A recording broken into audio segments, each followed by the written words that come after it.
This is week 3 of Kant's Critique of Pure Reason. This week we're going to look at Kant's theory of cognition. So in the Aesthetic, Kant defines intuition as a representation that relates immediately to objects. And Kant explains that we acquire intuitions by objects being given to us, and that this occurs insofar as objects affect our mind. This use of the term intuition differs from the way we use it commonly in English today. Kant's German word here is Anschauung.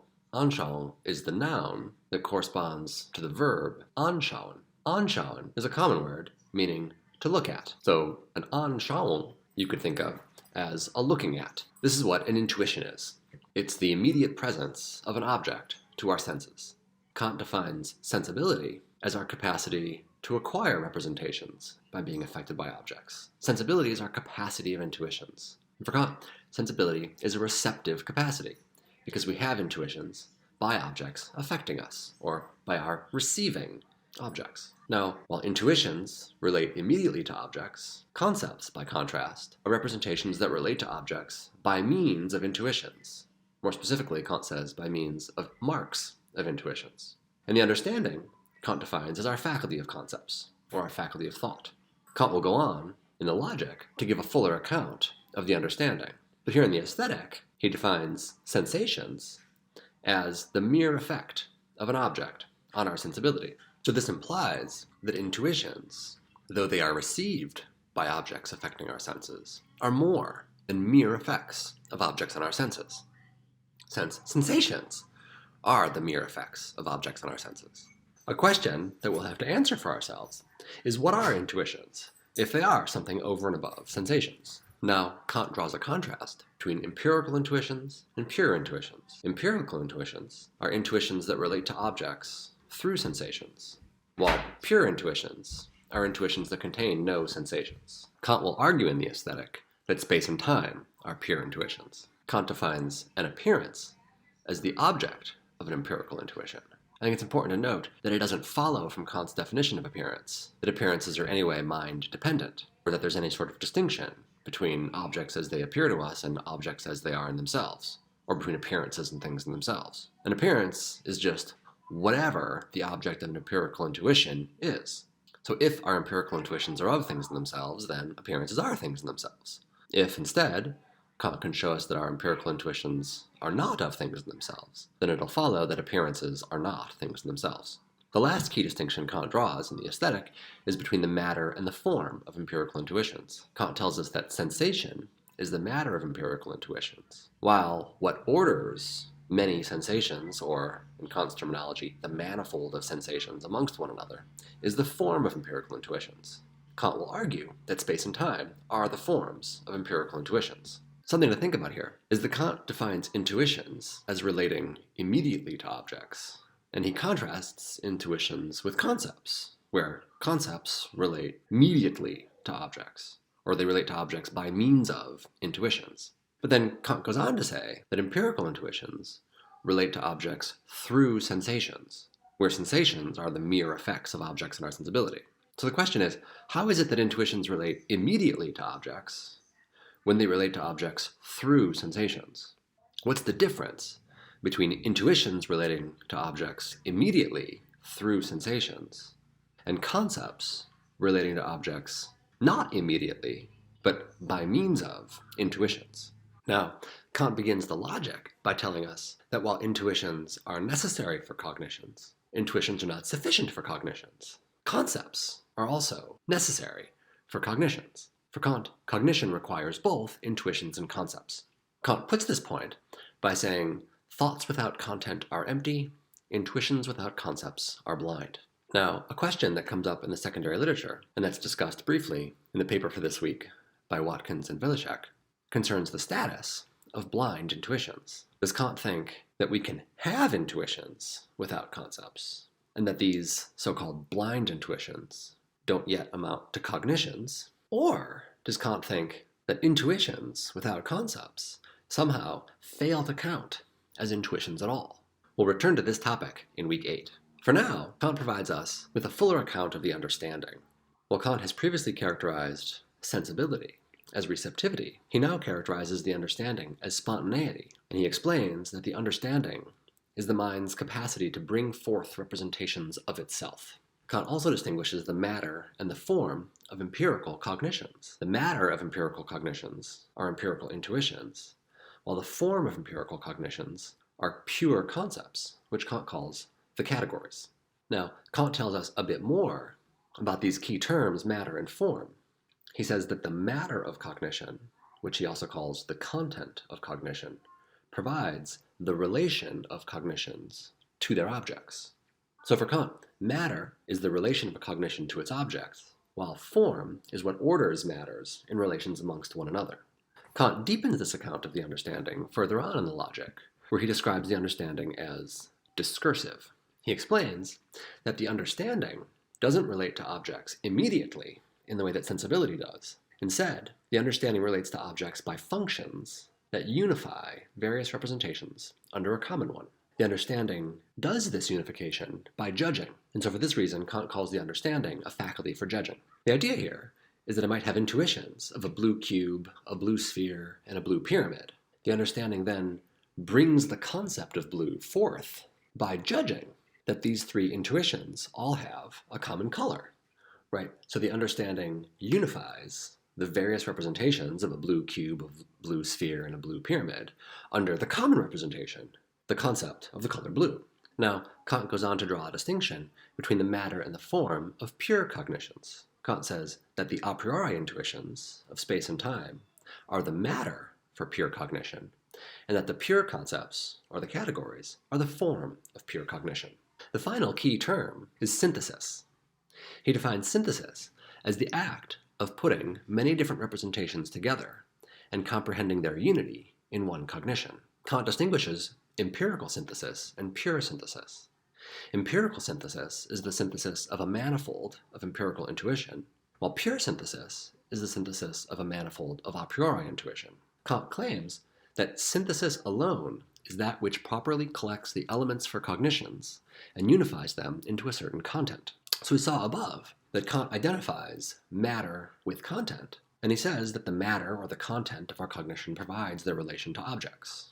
So Kant's definition of synthesis suggests to us that the matter of our pure cognition and the matter of our empirical cognition, and perhaps even the matter of our intuitions, depends upon, or somehow presupposes, a synthesis, a combination or a putting together of many representations into a single one, which can then be comprehended as a unity. Now, this notion of synthesis can give us some further insight into what a pure concept is for Kant.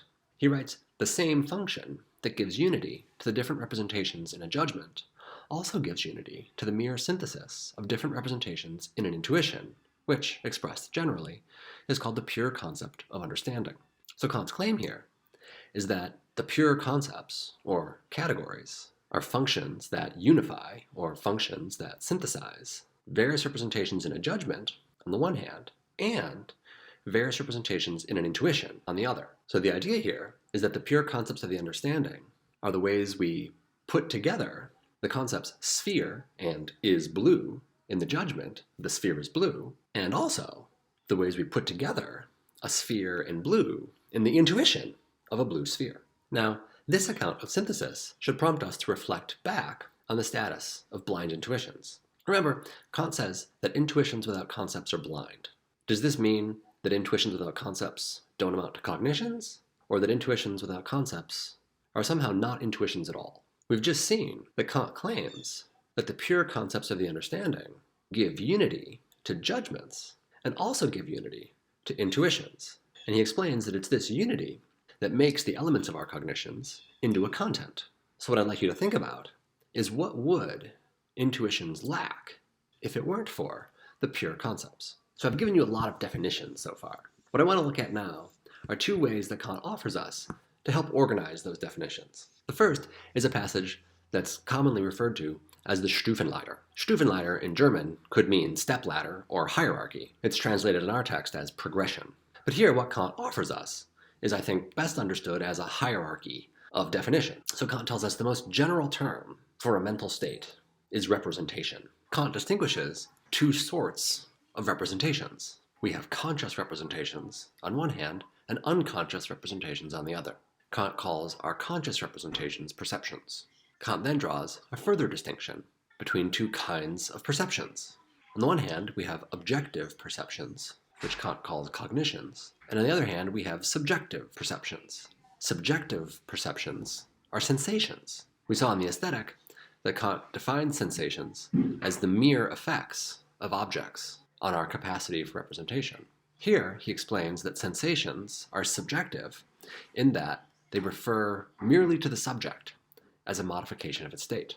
Cognitions are objective, by contrast, in that they refer to objects. Now, Kant distinguishes concepts and intuitions as two different sorts of cognitions, or two different sorts of cognitive state. Intuitions, as we saw above, are immediately related to the object, while concepts relate to objects mediately by means of marks of intuitions. Unlike concepts that relate to objects by means of marks, where those marks can, at least in principle, be common to several things, Kant explains that intuitions are singular. So the thought here is that while the concept blue, or the concept sphere, could relate to many possible things, the intuition of a blue sphere relates to one and only one thing, this blue sphere.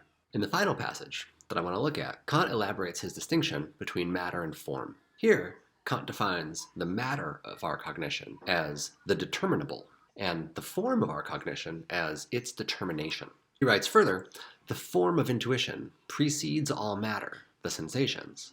Thus, space and time precede all appearances and all data of appearances, and instead first make the latter possible. So this passage gives us a clue for understanding how sensations and intuitions are related. We saw before that sensations are the matter of intuitions, and that the matter of our cognitions provides their relation to objects, while the form orders the matter in relations amongst one another. This might seem to suggest that we receive sensations by objects affecting our sensibility, and that once we received sensations, we organize those sensations in space and time in order to produce an empirical intuition. But the passage we've just read shows that that picture must be wrong. In this passage, Kant denies that sensations precede space and time. He writes instead that space and time precede sensations, and indeed that space and time somehow make sensations possible. So with this in mind, think about what is an intuition. We know its matter is sensation, and its form is space and time. But how is it that an intuition is composed of matter and form?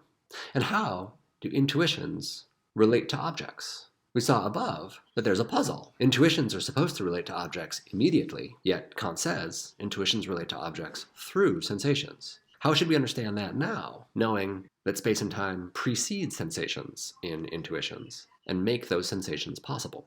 Another question to reflect on now is how matter and form relate to one another in empirical cognitions and in pure cognitions. In empirical cognitions, we saw empirical intuitions are the matter and the categories are the forms. And in a priori cognitions, we saw that our a priori intuitions of space and time are the matter and the categories are the forms. So since the matter is the content or the relation to objects for our cognitions, this suggests that empirical intuitions relate our empirical cognitions to objects, and that our a priori intuitions of space and time relate our a priori cognitions to objects. But the question is how the categories relate to empirical intuitions on the one hand, and to the a priori intuitions of space and time on the other. Kant's theory of matter and form suggests that there's some way in which the categories, as the form of our cognitions, precede and make possible empirical intuitions and the a priori intuitions of space and time.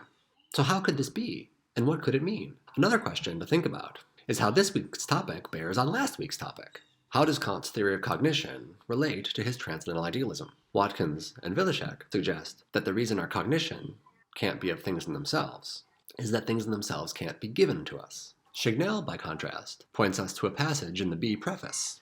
It's the footnote at B26. Kant draws a distinction between thought and cognition. Kant says that thoughts are possible so long as they don't contain a contradiction, whereas there's a higher bar for cognitions. Kant explains that in order to have a cognition of an object, we have to be able to prove that the object is really possible. So one thing that you might do in your papers for this week is consider these two accounts of noumenal ignorance, or of why we can't have knowledge of things in themselves, and think about which has better support from Kant's theory of cognition. Alternatively, whether you can find another reason in Kant's theory of cognition for him to deny us knowledge of things in themselves.